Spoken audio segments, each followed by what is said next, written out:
Join us today as we dive into the world of fantasy and list the timeless tropes that, for us, or at least for me, we absolutely love and can't get enough of.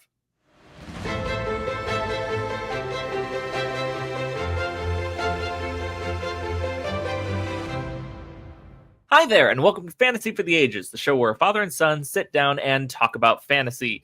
I'm the son of that equation, Zach. And I'm the father, Jim. We do talk about other things on this channel, but today fantasy is where we're gonna stay. That's absolutely right. Zach, how you doing today? I'm doing pretty well. Nice. I recently did a little bit of traveling, but it's good to be home. It's always nice to get home. Yeah. And I'm very glad to be back with my dog again. Oh, Rolly's somewhere in the room hanging out with you? Yeah, just down there. You can't see him. Nice. You drinking anything today? Because I am. It's called flavored seltzer water. Flavored seltzer water. Good for you. Mine's also flavored. It is not seltzery. Got a different kind of glass. But I made a little espresso martini because why not? Say, that's what it looked like. Yeah, well done, my refined taste son. I had a moment while I was making it going, who sits down in the middle of the day to record about fantasy and makes an espresso martini? And I went, we do. Yeah, my dad would do this, so I'll do this. It's fine. All right. Today, everybody, thanks for joining us. We're going to talk about a fun topic here, thinking about fantasy tropes. We have another episode on the channel a ways back where we talked about overused fantasy tropes. But just because something's been used a lot doesn't mean you don't still enjoy it. So we're going the other direction with this episode and listing off a number of fantasy tropes that we actually still really enjoy. There's lots of good examples, and give us more. I made the list. So Zach might be not necessarily completely on board with some of them, but I'm sure he'll share his thoughts at those times. I mostly agree with most of them, which means not entirely. I don't fully remember because it's been a little while since we did that other video. I don't know. Are any of them the same across the lists? Maybe one. There's a chance. Most of them are not. I don't think most of them are, but I was looking at a list and going, one of these might be both in the overused and the we still love it anyways category. Actually, I think two of them probably are. The first one and the last one, I think, are on the other list too. But just because they're overused doesn't mean we can't enjoy them. If you enjoy this list, we want to hear about it. Put your thoughts down in the comment box. I will read them. I will respond. If you're asking Zach a question, I'll let him know and we'll get his response in there too. And we sure wouldn't mind if you gave us a like and help people notice our channel. And if this is your first time, check out the other episodes. We hope you'll subscribe. Let's do this list. Yeah. And, I'll just kind of introduce each one here, and then we'll talk about them. I'm down. So the first one, this is not a ranked list at all. These are just a number of tropes we enjoy. And first one is the reluctant hero.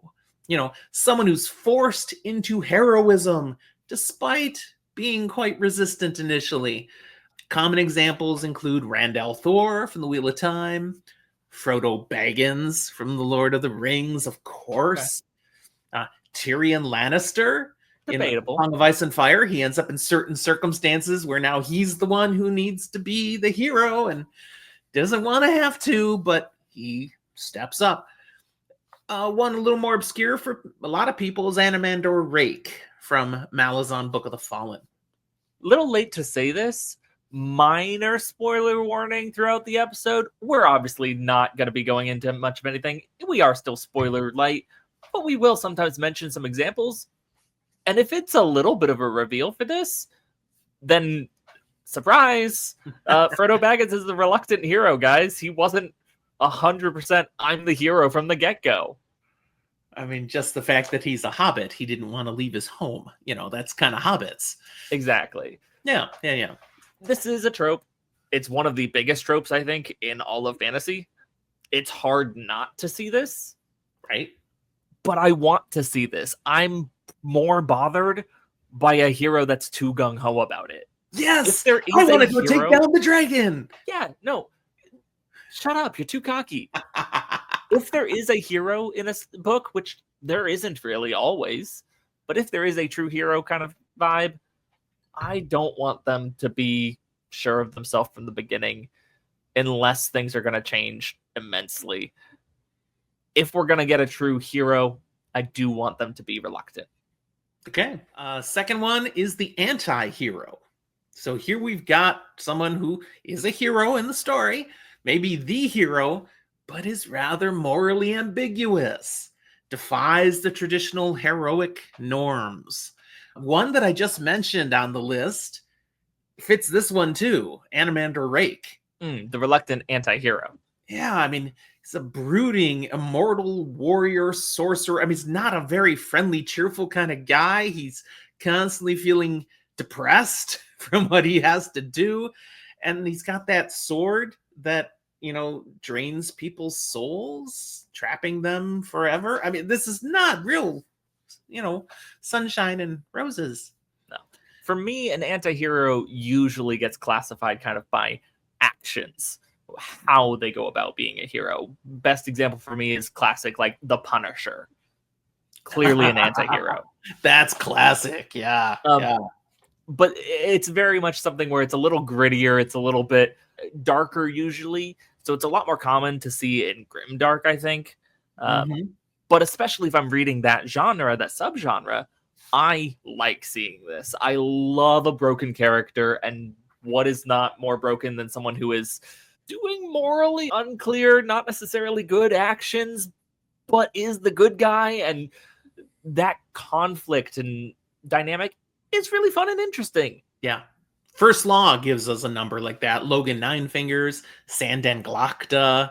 I mean, these are definitely challenging individuals, but they're the heroes at various times of their stories. Geralt of Rivia. Arguable. Yeah. I mean, he's a little more noble. His definitely has like a whose perspective are you looking from a little bit as to whether he's a hero or an anti-hero, but he does kind of ride the line of at least not quite fitting into societal norms and not being afraid to treat the establishment as the enemy. Yeah. Harry Michelson, Cain from the Acts of Cain, classic anti-hero, I think. I mean, the first book's called Heroes Die, and there's a second book, so I don't know if he can be called a hero unless he dies. Spoilers? They might have to read the books. One that I knew I had to put on here is Thomas Covenant. People hate Thomas Covenant, or they understand Thomas Covenant, but there's no in between. The whole Chronicles of Thomas Covenant, he is an anti-hero. I don't think of him as a great example of an anti-hero, simply because I think of him more as someone who, when he's doing hero-y things, is a hero, but far too often is despicable in these other things and doesn't personify the heroism. And so while you can say he's morally ambiguous and he's a hero, and I'm like, yeah, but those two are separated enough that I don't see it. Maybe it's just I don't like him and the books. One of the earliest anti-heroes and classic that I don't think you've read is Raistlin Majir from Dragonlance. You haven't read the Dragonlance Chronicles, have you? I've read some. I have not read all. I read the first couple of books. I mean, he's a wizard, but he's, chaotic evil. No, that's not right. But he's definitely on the bad side of being a good person. The things he has to do to achieve his power are dark. Okay. But he's still kind of one of the good guys. It's complicated. Hey, look, I'm in the camp that D&D alignment is bullshit. Oh, but it's also a very fun and useful tool to play around with. There you go. All right. Another one, a trope that doesn't get old for me, is portal fantasy. Just that concept of the way we lay out, we build a world, we create the setting. It's a portal of some kind. You're getting to a magical realm some way. I've got, Chronicles of Narnia. I've been doing some episodes recently on those. That's absolutely portal fantasy. The Wizard of Oz, one of the earliest that I read. You go to the land of Oz. Much more recent, the Magician's Trilogy, which is kind of a play off of the Chronicles of Narnia. Yeah. One that I didn't really enjoy so much, but you did, was the Fionavar Tapestry by Guy Gavriel Kay. College kids ending up in this other world. The older I get, the less I like this trope. Really? It's not that I dislike this trope, but I break down fantasy worlds often into like 3 main categories. Either like high fantasy, it's completely its own world. Yeah. Hidden world fantasy, where we've got our world. Maybe it's a different time period. Maybe it is now, but it's our world. But there's also a magical element to that world that's potentially hidden. And some of these are blends, like the Dresden Files would fit that definition. That would fit in the hidden world. Fantasy, it's for hidden. Sure. Yeah. And Harry Potter is another example of like hidden world fantasy. Okay. And then you have portal fantasy, where you've got an our world and you've got a high fantasy world, and there's a portal that connects to in some way, shape, or form, basically. And ultimately, I find myself more and more finding that to be my least enjoyed version of the 3. Okay. Why? I feel like it's trying to get the best of both worlds, and that is trying to be hidden world fantasy, while also trying to develop its whole other world and do the world building thing. And I'm a little bit like, if you're going to do the whole other world and do the world building thing, just do the world building thing, unless it is super plot important that your main character is from our world instead. Like the Chronicles of Thomas Covenant, which is why he rejects what he finds. You're really kissing this series' ass. It's a great series for those who appreciate it. One weird one that came to mind with Portal Fantasy is the Rift War saga, because it's got a portal to another world from within the fantasy world. And to be clear, I do still enjoy Portal Fantasy. It's just not necessarily my favorite trope, favorite kind. Rift War is a fun, interesting one, because you're technically correct that it is Portal Fantasy, but it is not what you usually think of. Right. All right, another fantasy trope is that we get to have dragons and other mythical beasts on display of all sorts and shapes and sizes. You can just go very creative, and some of them can be very traditional things, like dragons, like Smaug in The Hobbit, or you can do your own spins on some of these creatures, like the Hounds of Shadow from Malazan, which kind of have their complement in Hellhound vibe, or Dark Hounds from Wheel of Time. Yeah, they're kind of very much the same thing. Wheel of Time, of course, throws in other beasts like Trollocs and Myrddraal, which are twists of other similar mythical like creatures. A wraith or an orc kind of thing. Yeah. But it's still trying to be nuanced a little bit. At the end of the day, we got monsters. Some of them are monstrous. Some of them are maybe a little more human, in the heart. But we love our monsters. Yep. And creative authors do so many great things with them, making them terrifying, making them wise and sage. And sometimes it is good to reinvent the wheel, and sometimes you want to fill the ecological niche of a dragon, but not have a dragon. So you make a sandworm or a chasm fiend or whatever. But also, sometimes you just want a dragon, and I'm never going to be upset for you putting a dragon in a book. Like, I like a dragon. Just give me a dragon. I'm okay with it. I get it's overused. Give me a dragon.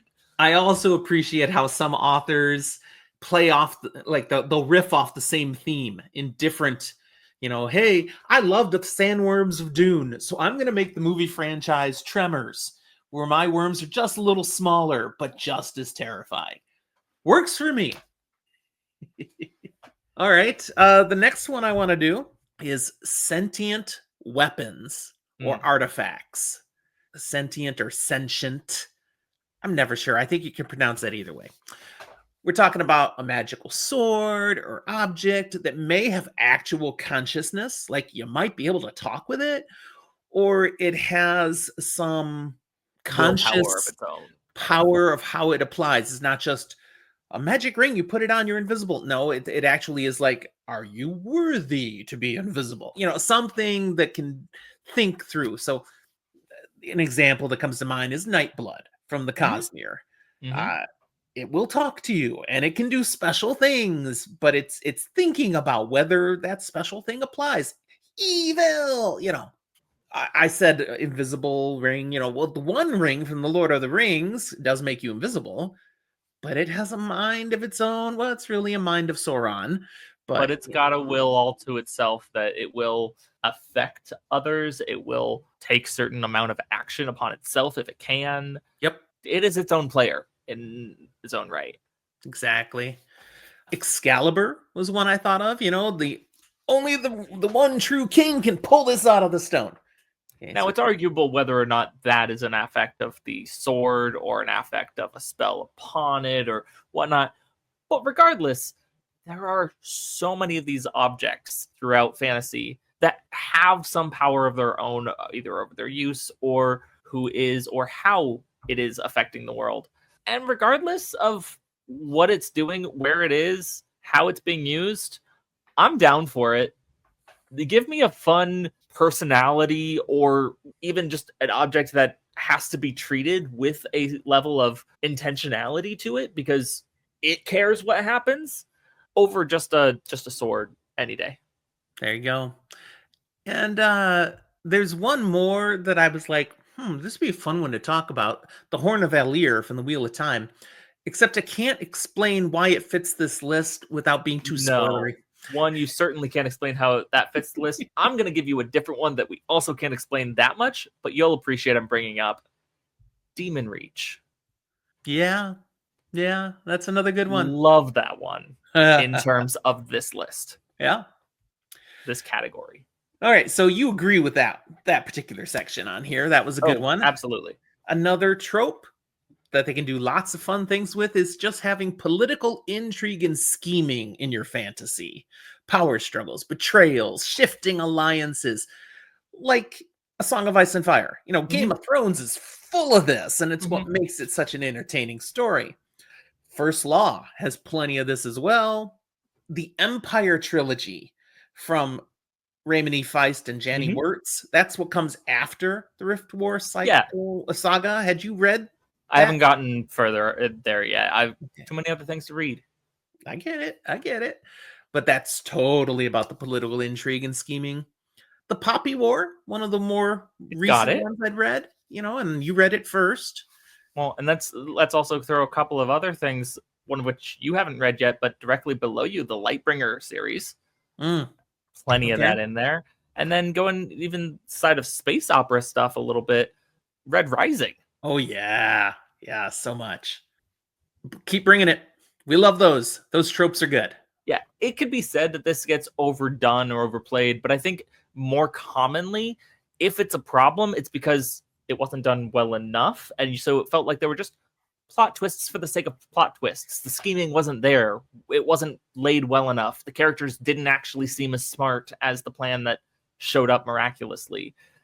And it's nice to be surprised, but it's nice to be surprised when it makes sense. So yes, please keep giving us this, but please keep giving us good political intrigue and scheming.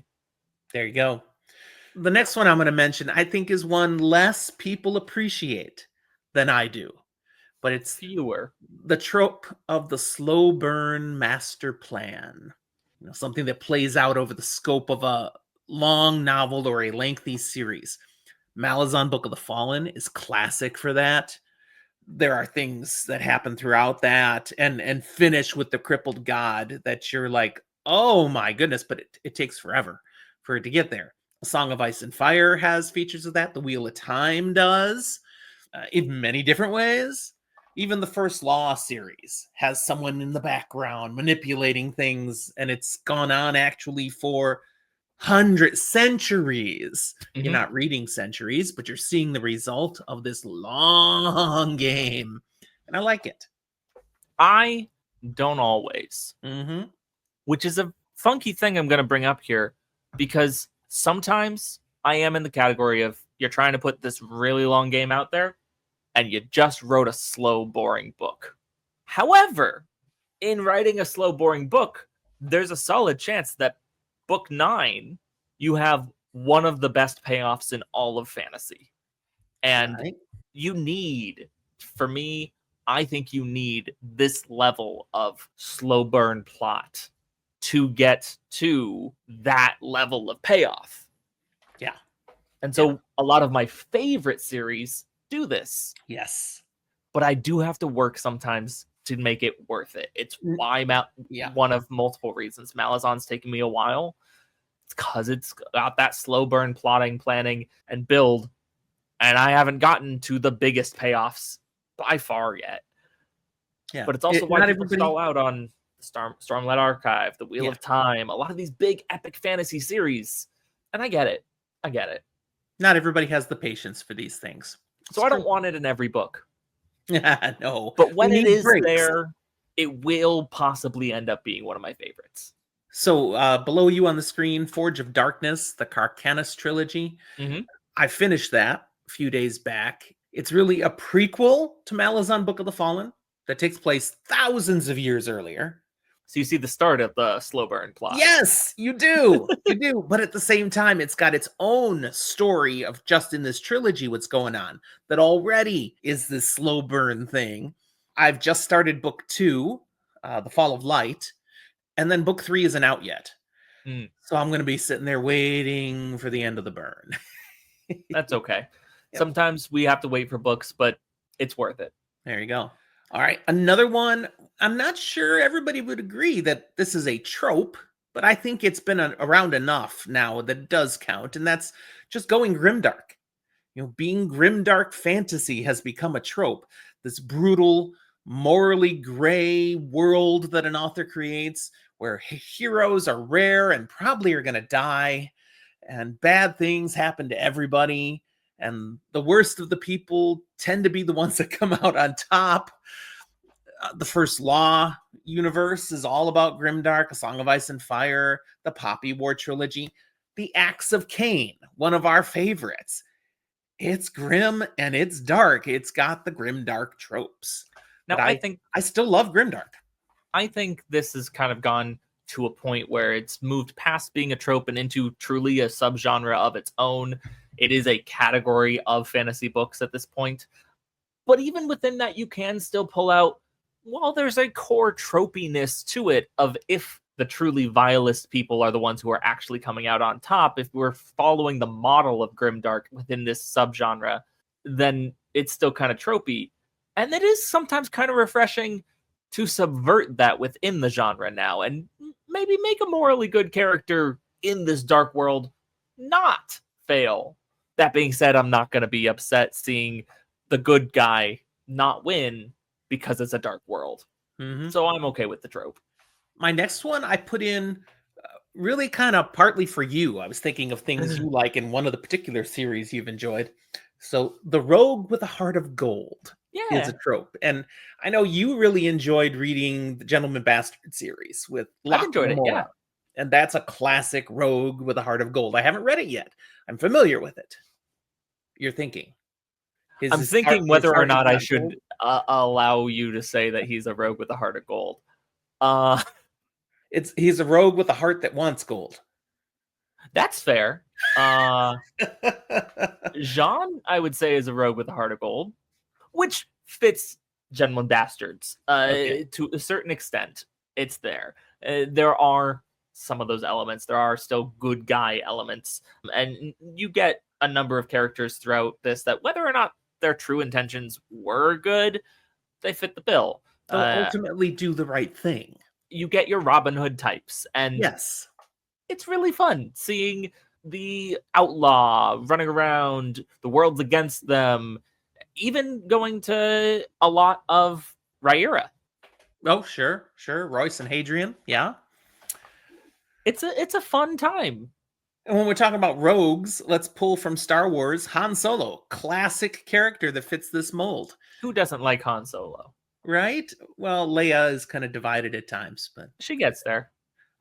Kelsier from Mistborn and the Cosmere, and the more you read, his heart's purely not gold, probably, but like his actions end up seeming to be a rogue with the heart of gold as far as... And he kind of believes he's coming from a good place. Hey, kinda. As far as we're concerned, Kelsier is a rogue with the heart of gold.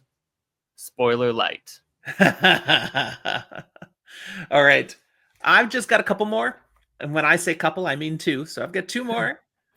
The corrupt empire is a trope that it serves a great purpose in so many different fantasy series. Malazan is classic. You've got the Malazan Empire. It rose up for a purpose, but when we're reading it, Malazan Book of the Fallen, it's already on the downward side. It's already has its issues. Corruption is rife, but it rules with an iron fist still, and accomplishes good in many ways, but it's corrupt. The Union in First Law, so corrupt. The Broken Empire, Mark Lawrence's Broken Empire trilogy. I mean, think about it. Broken Empire. It's broken. And from Wheel of Time, I thought of The White Tower and the Eyes of literally any of the nations. You could have gone any of them, but absolutely the White Tower. The Borderlands, man. These are top-notch places. Come on. You're going to say they're corrupt? Really? The Borderlands? I don't have to be spoiler light through things that we talked about on this show already. Are you forgetting some of them are Dark Friends? In the Borderlands? Oh, well, yeah. Yeah, but, that's more the odd person, not the empire of the... Well, no, Valkyrie really went south. Okay, look, never mind. End of the day, power corrupts. That is a truism of the world to a certain extent. We wish it wasn't quite as true as it often seems to be, but it is. And while fantasy is escapism and we want to be able to get away from some of that and go, well, maybe we could go to an empire that isn't corrupt, maybe that's a little too far and it gets a little boring. So no, we're okay with power corrupting, absolute power corrupting absolutely, and keeping these empires flawed and broken and giving us something that needs great to be stories fixed. Yes. All right. The last trope that I'm going to go to that I still just enjoy, and sometimes this is perfect for when I just want to enjoy some comfortable fantasy, not have to work quite so hard to understand everything. It's sword and sorcery adventures. Action-driven tales of rogues, mercenaries, magic. Conan the Barbarian. It's just sword and sorcery. It's simple. Rhaenyra Revelations. You've got the magic, you've got the adventure, you've got some swordplay. Even some of the other darker things like First Law and the Acts of Cain do have elements of sword and sorcery adventure that you can enjoy. That's why in the Acts of Cain, there's a whole entertainment industry because they want this sword and sorcery stuff. Thoughts? It's strange for me to say because I do so much with D&D, you would think I love this sword and sorcery. It's not my comfort place for fantasy. You mentioned it being like when you want a comfort read to a certain extent. You get to that, and I'm like, no, like I can enjoy this as a choice in a world, and I can enjoy some sword and sorcery, but I'm never gonna view it as my cozy fantasy. I'm never gonna view it as well. Now it's not cozy fantasy. I'm aware, but I'm never gonna view it as something where I can read a book that's sword and sorcery for no plot, just vibes. No plot, just vibes can work, but I do enjoy there being plot. I do enjoy something being character driven, and just a pure sword and sorcery world is just okay. I like it better when you do something a little bit different with it. It does not require you to have no deep characters and no complex plot to be sword and sorcery. The examples that you included definitely have those. But I'd say those sword and sorcery parts are often facets of them rather than a large tropey bit. There is something to be said that, especially as we're talking about this, it seems to be, we're talking sword and sorcery and kind of a Western origin side of things. And I have, especially lately, been enjoying some more Eastern-inspired fantasy as well. But there is something to be said of sword and sorcery of that vibe having its own place and its own trope. And these are classic fantasy type settings. There is a place for them. I think there should still be more content with them coming out. You don't have to subvert the genre to be interesting. Yeah, there you go. So that's our list. What do you think of the list? Are some of these tropes things you absolutely enjoy? You could toss out some more examples, favorite things you've read that fit any of these tropes. Are there some of them that you're like, nah, I'm done with that? Let us know. And if there's any key fantasy tropes that you still can't get enough of that we didn't even mention, feel free to put those down in the comments. We love to hear your experiences with books. what you enjoy and what you don't.